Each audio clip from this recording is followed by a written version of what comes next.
안녕하세요. 재무제표 파헤치기의 전문사냥꾼입니다. 오늘 살펴볼 기업은 주식회사 이크레더블인데요. 사실 이 기업을 들어보신 분들이 많으실지는 모르겠는데, 신용 정보를 담당하는 전문 기업입니다. 오늘은 이 기업을 살펴볼 예정인데요. 준비되셨으면 바로 시작해 보겠습니다. 우선 이 기업을 선정한 이유는 크게 세 가지인데요. 기업 신용 정보라는 말이 사실 조금 낯설고 그것이 무엇이며 어떠한 사업 구조로 영업이익을 창출해내는지를 한번 알고 싶었고요.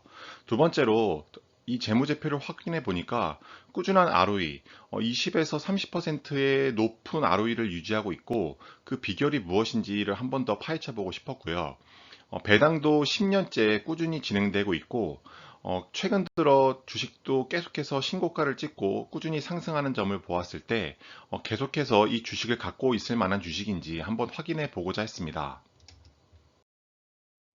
파트는 크게 세 가지로 나눴고요. 오늘은 파트 1, 회사 개요에 대해서 살펴보도록 하겠습니다.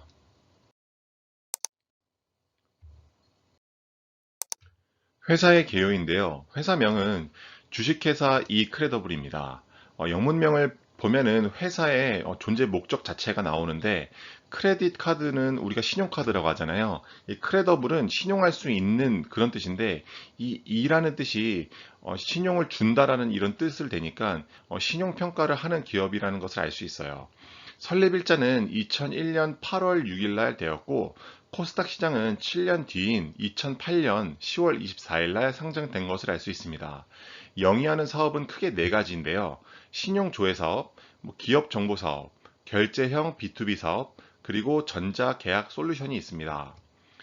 이거는 그 이크레더블 이베스트 리서치 센터에서 가져온 내용인데요. 이렇게 기업 신용평가, 민간 기업이나 공공기업의 신용평가, 그리고 기업 정보, 그 회사의 데이터 조회, 직접 관리하는 자사 신용 관리 등이 있고, 기업 기술 평가 등이 있어서, 기업 기술 금융, 지원용 기술 신용 평가, 조달청 입찰용 기술 평가 등이 있는데요. 자세한 내용은 뒤편에서 살펴보도록 하겠습니다. 연결 대상 종속회사는 한개가 있는데 주식회사 이크레더블 네트윅스인데요. 이것도 역시 영위하는 이 사업을 위해서 존재하는 회사라고 보시면 될 것 같아요. 이 회사의 특이점 중에 하나는 회사채 발행 내역을 찾아볼 수 없었다라는 점인데요. 그만큼 회사가 우량한 건지 회사채를 쓰지 않을 정도로 회사가 그렇게 우량한지는 한번 다음 페이지에서 확인해 보도록 하겠습니다. 이어서 주식의 총수 현황을 살펴보겠는데요. 발행 가능한 주식수, 즉, 이 회사가 실제 발행할 수 있는 주식의 총수는 4,975만 주 정도가 되는 것으로 알 수 있어요. 여기서 우선주는 해당 사항이 없어서 빗금으로 쳐놨고요. 그래서 이 4,975만 주 중에 현재 발행한 주식수는 1,229만 3,600주이고, 이 중에 25만 주를 이익 소각한 것을 알 수 있어요. 이익을 소각한다는 것은 주식수가 이렇게 유통 주식수가 25만 주만큼 줄었다는 뜻이 돼서 주주 가치가 증대된다는 것을 알 수 있어요. 왜냐하면 주식수가 줄어든다는 것은 그만큼 현재 가지고 있는 주식수가 더 적어졌기 때문에 희소성이 높아지고 그렇기 때문에 주주 가치가 증대됐다. 주식의 값어치가 증대됐다라고 볼 수 있기 때문입니다. 그 다음에 거래량을 살펴보면은 그렇게 높지 않은 거래량인 것을 알 수 있어요. 0.07%인데요. 경쟁사인 나이스 평가 정보와 같은 경우는 최근 들어 한 0.24%의 거래량을 보인다는 것을 알 수 있었습니다. 다음은 주주 구성 비율 현황인데요. 한국 기업 평가가 67.77%를 갖고 있고 이 회사가 이크레더블의 모 회사인 점을 감안한다면 절대 다수의 주식수를 갖고 있다는 것을 알 수 있습니다. 그 다음으로 피델리티 매니지먼트가 6.02%를 갖고 있고요. 그 다음에 스티칭 디퍼스테리라는 곳에서 5.1%를 갖고 있습니다.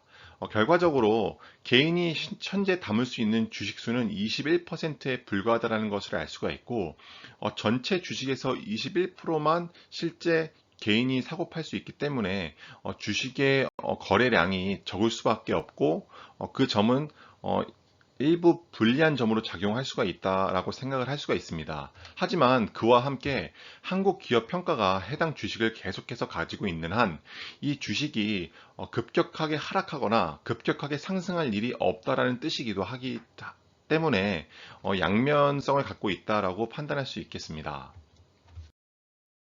다음은 사업 부문별 매출액 또는 수익 비중을 설명드릴 텐데요. 우선 매출액은 제조기업, 즉 매출 원가, 제품들을 생산할 때 필요한 그런 매출 원가에 들어가는 제품들이 있을 때 매출액을 많이 쓰고요. 수익이라는 표현은 은행이라든지 이크레더블과 같은 신용 조회를 하는 업체라든지 서비스에 기반한 사업들은 수익을 많이 씁니다. 왜냐하면 제조 원가가 따로 들어가지 않기 때문인데요. 이크레더블의 2020년도 부문별 수익 비중을 살펴보면은 신용 조회가 92%로 절대 다수를 차지하는 것을 알 수가 있어요. 따라서 이 회사를 혹은 모든 회사를 살펴볼 때 이렇게 절대 다수의 매출과 이익을 차지한다고 한다면 이 부문만 집중적으로 살펴보는 것이 이 기업 정보와 결제형 모든 분야를 살펴보는 것보다 이 기업을 이해하는 데 훨씬 더 도움이 된다고 생각을 합니다. 그래서 신용조회가 92%라는 점을 참 알고 넘어가시면 될 것 같고요. 그렇다면 이 신용조회, 기업정보, 결제형 B2B가 2018년도부터 2020년도까지 어떻게 상승했는지를 보려고 하는데요. 그 자료로 K거, 즉 연평균 상승률을 가지고 와봤습니다.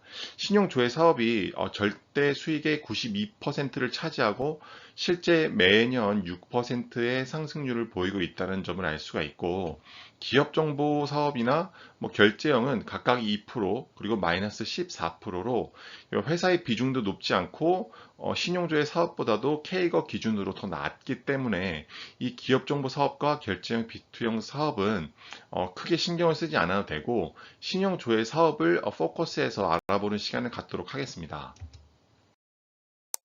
이 크레더블의 비용의 성격별 분류를 살펴보겠는데요. 우선 비용이라는 것은 고정 비용과 변동 비용이 있습니다. 그래서 인건비 같은 경우는 고정 비용에 해당이 되는데요. 왜냐하면은 우리가 회사가 조금 상황이 안 좋다고 해서 직원들을 급격하게 자르고 회사가 잘 된다고 해서 정규직을 막 뽑고 그러진 않잖아요. 그만큼 인건비라는 것은 고정비 성격이 강한 비용이라고 볼 수가 있습니다.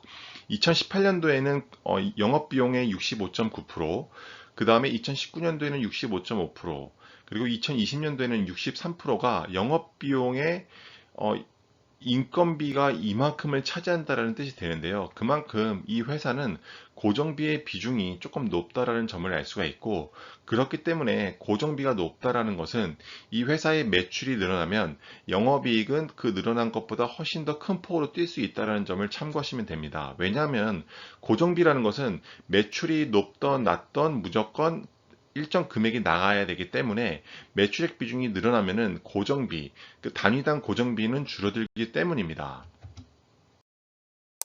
그러면 이 사업 부문별 시장 여건 중에서 아까 살펴봤던 신용조회, 절대 다수의 수익을 차지하는 신용조회 부문만 살펴보도록 하겠습니다. 우선 이 크레더블이라는 회사는 기업의 신용 인증 서비스를 많이 하는데요. 기업의 신용 인증 서비스가 왜 필요하냐면은 대기업이나 공공기업 그리고 관공서 같은데 그 기업들이 물품을 조달을 하잖아요. 근데 그 조달을 할 때 구매 조달 시스템을 많이 쓰는데 그 구매 조달 시스템에 들어가기 위해서는 그 신용도가 측정된 자료를 제출해야 됩니다. 반드시. 그렇기 때문에 그러한 신용도를 평가하는 것이 이 크레더블이고, 그러한 평가를 통해서 비즈니스, 사업 구조로 돈을 번다고 보시면 될 것 같아요. 다행히 이 신용도를 평가하는 것이 매년 바뀌기 때문에 유효기간이 1년이고 매년 갱신을 해야 돼서 지속적으로 현금 흐름이 발생하고 그리고 수요가 발생한다는 점을 알 수가 있을 것 같아요.